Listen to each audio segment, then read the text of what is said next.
और अब बात क्रिकेट की करेंगे। शायद बहुत अच्छा नहीं लगा होगा भारत के जो क्रिकेट प्रेमी हैं, क्योंकि सिडनी टेस्ट हारने के साथ ही भारत का ऑस्ट्रेलिया दौरा भी खत्म हो गया है।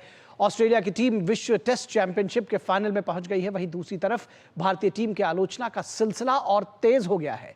वैसे केवल पर्थ टेस्ट को छोड़ दिया जाए तो बाकी 4 टेस्ट मैचेस में टीम इंडिया के बेस्ट सितारे फ्लॉप रहे और इनका ना चलना ही टीम का सीरीज हार का बड़ा कारण भी बना है।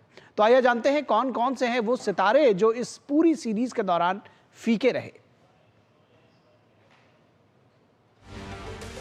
पर्थ टेस्ट को जीतकर शान से बॉर्डर गावस्कर ट्रॉफी का आगाज करने वाली टीम इंडिया से आखिरकार सिडनी में आकर इस ट्रॉफी पर 10 साल से बरकरार कब्जा छूट गया।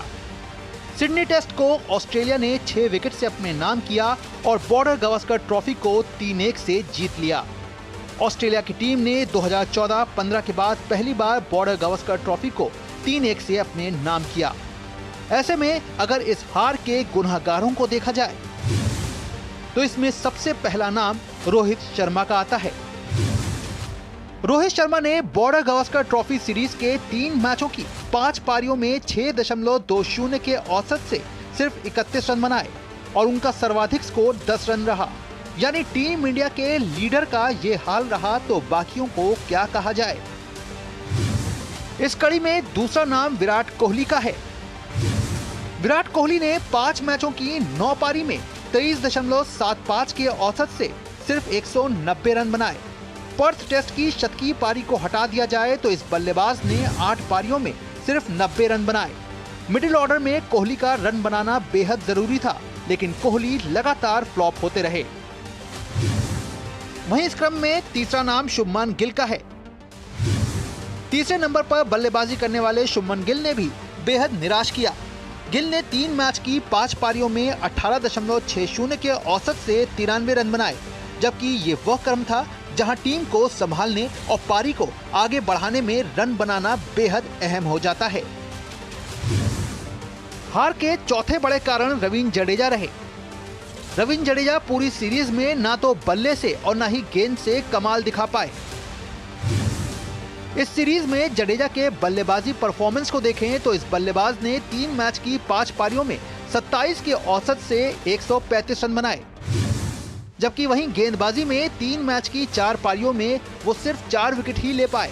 सिडनी टेस्ट मैच के तीसरे दिन जडेजा से बड़ी पारी की उम्मीद थी, लेकिन वो खुद को इस उम्मीद पर खरा नहीं उतार पाए। We must prepare specialist test players, at least the batsmen. There were 6 or 7 fast bowlers were taken to Australia, and look what happened. Australia won in 27 overs. So this was just with minus Bumrah, the reality check was there.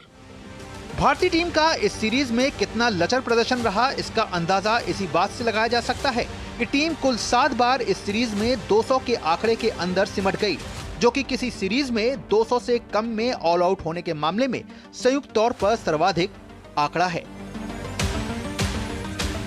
तो जाहिर तौर पर इन बड़े नामों को अब अपने इस खराब प्रदर्शन का जवाब अपने बल्ले से ही देना होगा।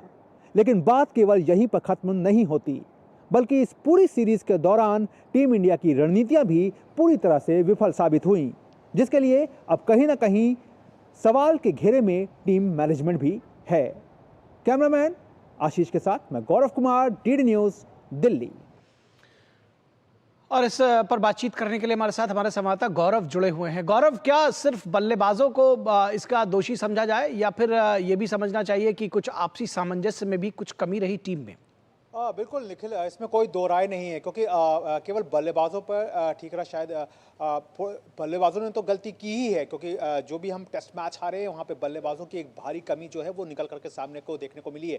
लेकिन इसके अलावा टीम मैनेजमेंट की भी कमी निकलने को देखने को मिली है, क्योंकि जिस तरह से सिडनी की जो पिच थी वो तेज रफ्तार वाली पिच थी। उस पिच पे आप 2 स्पिनर्स के साथ उतर रहे हैं, और वो भी वो स्पिनर्स जिन्होंने अभी तक कोई बहुत अच्छा उनका ट्रैक रिकॉर्ड जो है वो नहीं रहा था इस पूरी सीरीज के दौरान, खासतौर से अगर बात करें जडेजा की, उन्होंने भी कोई बहुत अच्छा प्रभावित जो है वो नहीं किया था। इसके अलावा वाशिंगटन सुंदर की अगर बात करें तो ना तो वो बल्ले से और ना ही वो अपनी गेंदों से जो है वो कोई कमाल दिखा पाए थे। इसके अलावा अगर बात करें तो जिस तरह से क्रमों में बदलाव किया गया, जिस तरह से बैटिंग जो ऑर्डर होता है उसको सीरीज के बीच में चेंजेस किए गए, वो भी जो है वो कहीं ना कहीं टीम मैनेजमेंट पर कई बड़े सवाल जो है वो उठाता है। और सबसे बड़ी बात यह है कि आपका परफॉर्मेंस केवल इस सीरीज से डाउन नहीं था, इससे पहले आप अपने ही घर पर न्यूजीलैंड से 3-0 से हारे थे।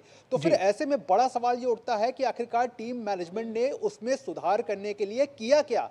या तो आपने अपनी गलतियों से कोई सबक नहीं लिया, या तो फिर कहना पड़ेगा कि जो बिग स्टार्स हैं और उनके जो कल्चर है वो कल्चर कहीं ना कहीं हावी रहा। क्योंकि यहाँ पर देखना पड़ेगा कि जिस तरह से विराट कोहली हो गए, साथ ही साथ रोहित शर्मा हो गए, उनके जिस तरह से विकेट सामने आए हैं, अगर अच्छी गेंदों पे आए होते तो एक अलग बात होती, लेकिन जिस तरह से आपने अपने विकेट्स थ्रो किए हैं, विराट कोहली एक ही अंदाज में 8 बार आउट हुए हैं, तो ये दिखाता है कि टोटली आप जो है वो टेस्ट टेम्परामेंट के मूड से नहीं थे वहां पे, और जिसका नतीजा देखने को मिला। जी निश्चित तौर पर गौरव, और ये समय है कि जब कम से कम विश्लेषण करके चीज़ों को ठीक किया जाए। 2 सीरीज एक के बाद एक हारी है टीम इंडिया बुरी तरह से, और निश्चित तौर पर ये जो भारत के खेल प्रेमी हैं, क्रिकेट प्रेमी हैं, उनको निराश करती है। बहुत शुक्रिया इस तमाम बातचीत और जानकारी के लिए।